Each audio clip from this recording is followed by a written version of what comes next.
Hey guys, what is up? It is the Fast Break Report here, bringing you guys another vlog. It has been about 11 hours since the Luka Doncic Anthony Davis trade news broke. And I hate to say I told you so, but remember that video yesterday when I said every player has a price? I don't think we get a better example than this, okay? Every player has a price. All right, I'm going to get that made on a fucking t-shirt. Every player has a price, because this is the biggest trade in NBA history, or one of at the very least, okay? I still don't really know what to think about it, but I have a better understanding a little bit now. I will say this, okay? The whole reason this happened is because the Mavericks grew incredibly frustrated with Luka Doncic. Apparently, if you don't know, he's been injured for a while now. He's only played 22 games this year. He has a calf injury. They expect him back, around the All-Star break. However, okay, apparently in this time, Luka Doncic has not been working out really at all. He now weighs in the ballpark of 260 to 270 pounds, which is fucking huge for a guy that's 6'6", okay? We're talking like Caucasian Zion Williamson at this point almost, all right? Which is not good, all right? Luka Doncic, great basketball player, but you still have to maintain athletic shape, even when you're out, okay? It would appear Luka Doncic has not been doing that. So, apparently the only way that the Mavericks were going to ever trade Luka Doncic was if they got Anthony Davis back in a trade. The Lakers, I said this in the video yesterday, the Lakers got to be thinking about some type of contingency plan post LeBron, and they got it in this trade. It's pretty shocking how I made that video and then literally a couple hours later, this trade pops off, but they got their future. You know what I'm saying? And I'm going to be honest. Luka Doncic just missed out on a 5-year, $345 million Supermax deal by being traded from the Dallas Mavericks to the Lakers. He is now eligible for a 5-year, $229 million max deal. But Luka Doncic not staying fit just cost him well over $100 million. So it's just the idea, man. I hope this is a wake-up call to him, because Luka Doncic in Los Angeles with LeBron, at least for the remainder of the season, is going to be box office. Okay? Yeah, they're probably going to suck unless they can trade for a rim protector, which makes me think maybe even Miles Turner isn't safe anymore. But even to do that, they would have to pull off some type of 3-team deal, I think, because I don't think the Lakers have any fucking thing that we're interested in. Unless you're interested in Rui Hachimura. But it's just the idea the Lakers now need to trade for a rim protector. Anthony Davis going to the Mavericks, I think, helps them in the short term. I think the Mavericks won this trade in the short term, but in the long term, the Lakers are going to win this trade. And honestly, I've said this a couple times already in a couple comment sections. This is like the Babe Ruth to the Yankees trade of our lifetime. You will probably never see a trade this big ever again. Trading an all-NBA first-team guy for another all-NBA first-team guy almost never happens at the trade deadline. The Mavericks had to have been incredibly fed up with Luka Doncic to send him to the Lakers. Now, if you're a Mavericks fan, I can understand why you'd be very upset about this. Luka Doncic is 25 years old. He took you to the NBA Finals last year. The guy, they built a team around him. They needed defense, which they acquired last year at the trade deadline with P.J. Washington and Daniel Gafford. Then they go out and get Anthony Davis. Now, like I said, I think in the short term, the Mavericks are going to win this trade. The Mavericks are going to be a very good team. They're going to move up in the Western Conference standings. I don't think their record indicates how good of a team they had the potential to be, given Luka Doncic actually played. But Anthony Davis is still a double-double monster, okay? Anthony Davis is still a defensive player of the year candidate every year. Given that he plays, because he's injured all the fucking time. But if you're the Mavericks, this trade's gonna come back to haunt you. Like it just is. Okay, the Lakers are too popular of an organization to not attract talent around Luka Doncic. Okay, people actually want to play in Los Angeles. People are gonna want to play with Luka Doncic. At some point in time, you're going to lose a championship or two because you traded this man. And you traded him for a 31-year-old Anthony Davis, which I'm not so sure that's going to give you a championship. That's my problem with the whole thing. I'm not so sure that adding Anthony Davis to this team means you're like guaranteed to win a championship. It might get you to the Western Conference Finals, depending on how quick Kyrie and AD adapt to each other, and Klay Thompson and everybody and all the players they just got and all the players they just traded away. Both teams are going to have an adaptation period. However, in the short term, the Mavericks did better. In the long term, the Lakers will do better. This does raise some suspicion, though, about LeBron's retirement. I will say that as well, because LeBron, by doing this trade, unless they trade for a rim protector, they essentially just conceded their season. The Lakers are not a model of defense. LeBron can't bring to the table what AD did defensively. I feel like this is the front office kind of telling LeBron, please get the fuck out. Like, we got your replacement, buddy. Time to go home. Like, that's what I feel like is happening here. This feels like the Lakers pushing LeBron out the door. Like, that's kind of what this feels like. LeBron is still a very, very good player. And yeah, maybe LeBron plays another year. I'm not so sure. But LeBron makes a lot of fucking money, okay? And not for nothing, but the amount of money that LeBron and AD were making was fucking asinine, okay? Like, for them to be together on a team. Granted, it's still asinine. This actually puts the Lakers below the second apron. But it's just the idea, like,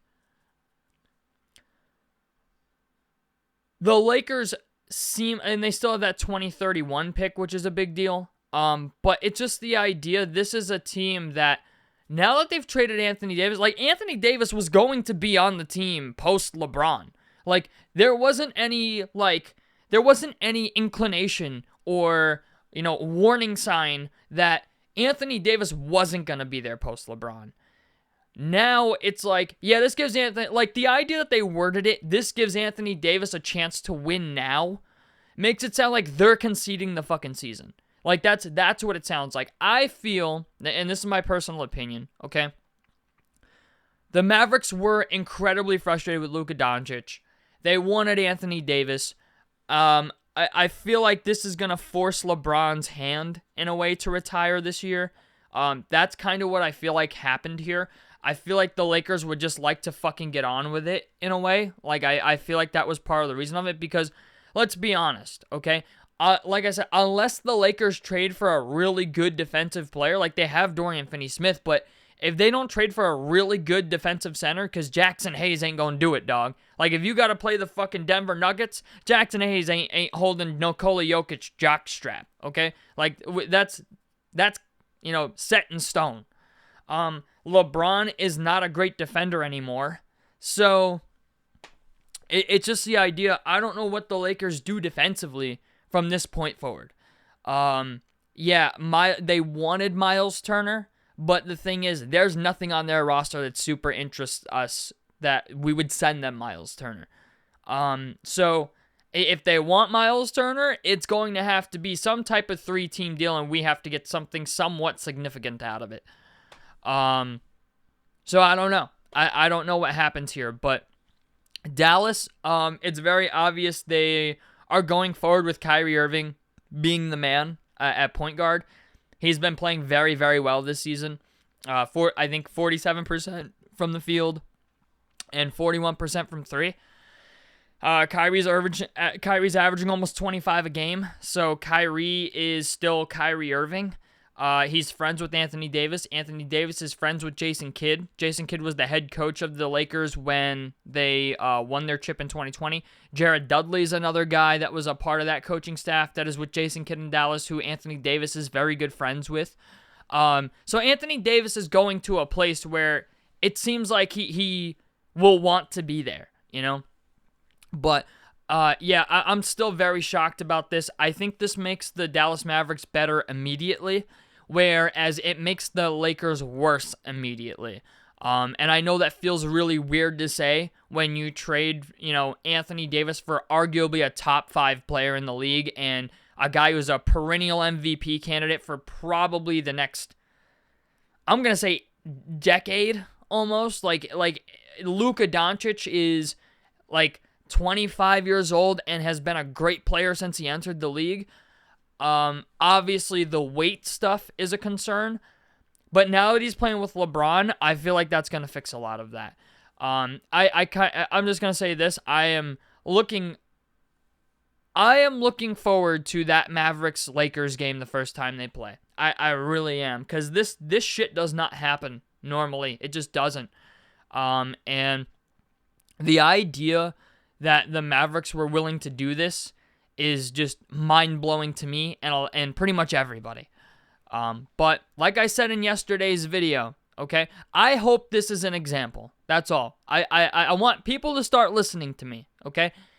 Every player has a price, right? That's all I'm saying. I said it yesterday, and everybody still thinks I'm full of shit, okay? There's still people out there who think I'm fucking lying, all right? But every player has a price. And yeah, the Luka Doncic shit, that came out of left field. Nobody, the idea that LeBron didn't know about it, AD didn't know about it, Doncic didn't know about it. This happened behind closed doors and was super fucking, on the DL. Nobody knew about this shit. And, the idea that it happened is, it shows a lot. It shows the Lakers aren't, it kind of shows, the Lakers don't give a fuck about what LeBron thinks anymore because it's just not working. Pretty much every move they've made that they've listened to LeBron to has not worked. And this is Rob Pelinka saying, sorry, Bron, but I still run this fucking team. So I feel like that was kind of the message that was being sent here. I feel like another message is being sent to LeBron, hey, could you please fucking retire? We're gonna be okay post you now. You can retire. That's what this feels like Rob Pelinka saying. We got rid of AD. Season's done. Please retire. That's what this feels like Rob Pelinka saying because it just hasn't been good. You have LeBron, you have AD. Yeah, this season was solid. They're 5th in the West, but they essentially just conceded their season for Luka Doncic. And not for nothing, but I feel like that's something that the Lakers need to do. I feel like this is a team that needs to move on from LeBron if they're ever going to be competitive again. LeBron is a great basketball player, but he has proven over the last 5 years that he's not a very good GM. He is trying to strong-arm the front office. He forced them into drafting his fucking son. He forced them into trading for Anthony Davis. LeBron has been making most of the moves for the Los Angeles Lakers for the last almost decade. And they've got one championship to show for it when they had a great roster. Okay, the Russell Westbrook trade, I think, was the thing that really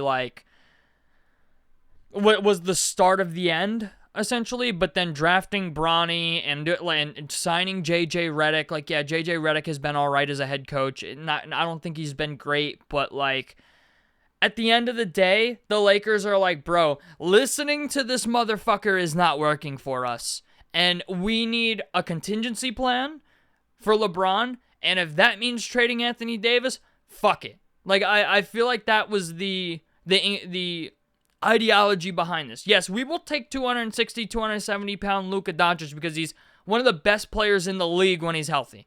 Arguably an MVP level player. I'm just going to be honest, okay? Luka Doncic is going to win a ring out of this. So long as he gets back on a fucking treadmill, which I don't think LeBron is going to not let him do. Okay, for the rest of the season. I have a feeling LeBron is going to make it his fucking job to make sure that Luka Doncic gets healthy. Because LeBron has a standard, and yeah, even if that standard is over by the end of the year, LeBron's got to make sure that motherfucker gets healthy. Like I guarantee you, LeBron's going to be waking Luka Doncic up at 4 a.m. in the morning to go run on a fucking treadmill, okay, and get in the fucking gym. LeBron is a dog when it comes to work ethic and staying in shape. There has never been a better player to show Luka Doncic how to get back into shape than LeBron James. Like, I have a feeling between now and the end of the season, LeBron's going to turn Luka into a fucking dog and kind of ride off into the sunset, I feel. He got what he wanted, essentially. Like, LeBron got to play with his son. He's played with his son a couple times now. But it's just the idea, like, this was the main thing Bron wanted. If he wants to play with Bryce, I don't know. I don't even know if that's going to happen. I don't think so. But $43 million is a lot of money to pay LeBron, and I simply don't think LeBron is worth $43 million a year anymore. He's still a very, very good player, but I still feel like he's slightly overpaid just because of the lack of defense that he brings to the table. LeBron is still a triple-double threat every night. He's still a very, very good player, but if you could get away with paying LeBron like $35 million and, you know, move on from that or whatever, that would have been ideal, but they re-upped on him, gave him the money he wanted, and not for nothing, but you're locked into LeBron for 2 more years. Yeah, I do think he was going to retire before then, but it's just the idea. The Lakers don't want to be locked into LeBron's contract anymore. That's what it is. Like, they are paying a lot of money for an aging LeBron. And while aging LeBron is still a top 10 player in the league, I feel like the Lakers just simply don't think it's worth it because of all the bullshit they have to go through to keep him happy. You know, like, part of me thinks the Lakers are they're done with the LeBron thing. I personally, I don't think LeBron's happy with this trade, if I'm being honest with you, because it essentially makes the Lakers worse, and I feel like that's the ideology. I feel like the ideology here is, we get Luka Doncic, Bron gets pissed, we're not competitive anymore, LeBron retires. Like, that's what I feel like their ideology behind this is, and then they can waive his fucking son if they want, I don't know, but I feel like both teams had incentive to do this, and while it makes the Mavericks GM look like a fucking idiot long term, in the short term, it'll probably work out for Dallas, if I'm being honest with you. In the short term, they will get back into the playoff picture. They won't be a play-in team anymore. There will be an adaptation period, but in the short term, Mavericks win. Long term, Lakers win. End of video. Every player has their fucking price. And I've said this. I said this yesterday. Now, hopefully now, you fucking believe me. On the Fast Break Report, and I'm out of this motherfucker. Peace, guys.